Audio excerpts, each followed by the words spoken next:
الحمد لله وحده والصلاة والسلام على من لا نبي بعده أما بعد فأعوذ بالله من الشيطان الرجيم بسم الله الرحمن الرحيم قال الله عز وجل في كتابه العزيز وأوتوا اليتامى أموالهم ولا تتبدلوا الخبيث من الطيب ولا تأكلوا أموالهم إلى أموالكم إنه كان حوبا كبيرا وَأُوتُوا الْيَتَامَى أَمْوَالَهُمْ اور تم انہیں دے دو ان کا مال وَلَا تَتَبَدَّلُوا الْخَبِيثَ اور نہ تم ملاؤ خبیث چیز کو من الطیب پاک چیز کے بارے میں وَلَا تَأْكُلُوا اور تم نہ کھاؤ أَمْوَالَهُمْ ان کا مال إِلَىٰ أَمْوَالِكُمْ اپنے مال کے ساتھ ملا کر إِنَّهُ كَانَ حُوبًا كَبِيرًا یقیناً یہ ہمیشہ سے بہت بڑا گناہ ہے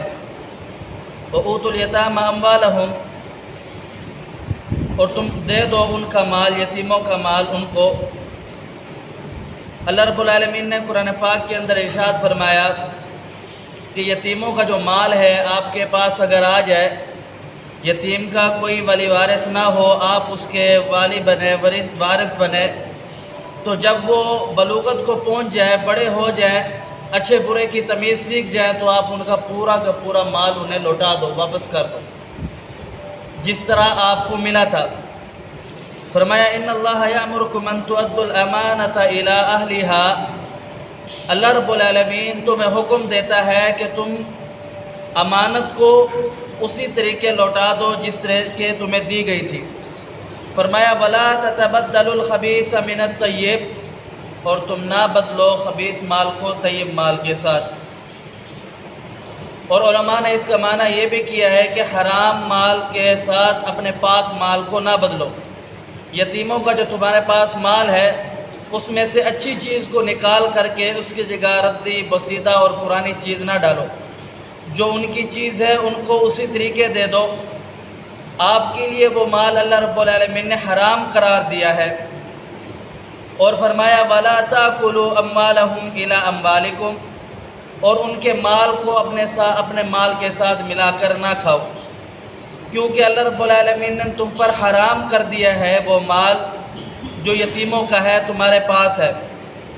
جناب رسول اللہ صلی اللہ علیہ وسلم بیان فرماتے ہیں کہ جو شخص یتیموں کا مال کھاتا ہے، 7 ایسی ہلاک کر دینے والی چیزیں ہیں، ایسے ہلاک کر دینے والے گناہ ہیں، جن میں سے ایک گناہ یہ ہے کہ انسان یتیموں کا مال کھائے۔ اللہ رب العالمین نے قرآن پاک کے اندر ارشاد فرمایا کہ جو لوگ یتیموں کا مال کھاتے ہیں وہ اپنی پیٹ کے اندر آگ کے علاوہ کچھ بھی نہیں بھر رہے۔ یتیموں کا مال اپنی پیٹ کے اندر آگ کے مترادف ہے، اور فرمایا جہنم کے اندر ان کا سب سے برا ٹھکانہ ہوگا جو یہ لوگ یتیموں کا مال کھاتے ہیں۔ آگے فرمایا انہ کان حوبا کبیرا، یقیناً اللہ رب العالمین فرما رہا ہے کہ یقیناً بے شک یہ بہت بڑا گناہ رہا ہے ہمیشہ سے یتیموں کا مال کھانا۔ اس کو ہمیشہ سے یہاں بیان کرنے کا مفسرین نے لکھا یہ ہے کہ زمانہ جاہلیت کے اندر لوگ یتیموں کا مال کھاتے، اسے ہڑپ کر لیتے اور پھر اس چیز کو وہ برا بھی نہ سمجھتے۔ نبی کریم صلی اللہ علیہ وسلم بیان فرماتے ہیں کہ منافق کی 3 نشانیاں ہیں۔ آیت المنافق 3 اذا حدث کذب واذا وعد اخلف واذا اؤتمن خان۔ منافق جب بات کرتا ہے جھوٹ بولتا ہے، لڑائی ہو جائے، جھگڑا ہو جائے، گالم گلوچ کرتا ہے، وعدہ خلافی کرتا ہے، اور اس کو امانت دی جائے تو امانت کی خیانت کرتا ہے۔ یہ منافقین کی نشانیوں میں سے نشانی ہے۔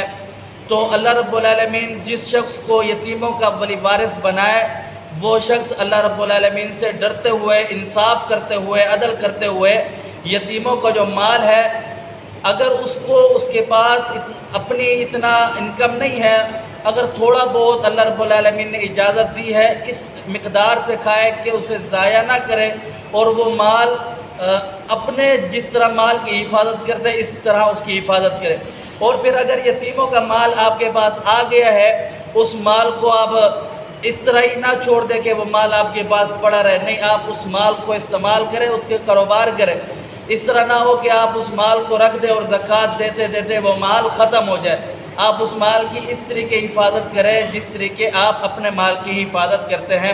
اللہ سمجھنے عمل کی توفیق دے۔ اقول قولی ھذا استغفر اللہ لی ولکم ولسائر المسلمین۔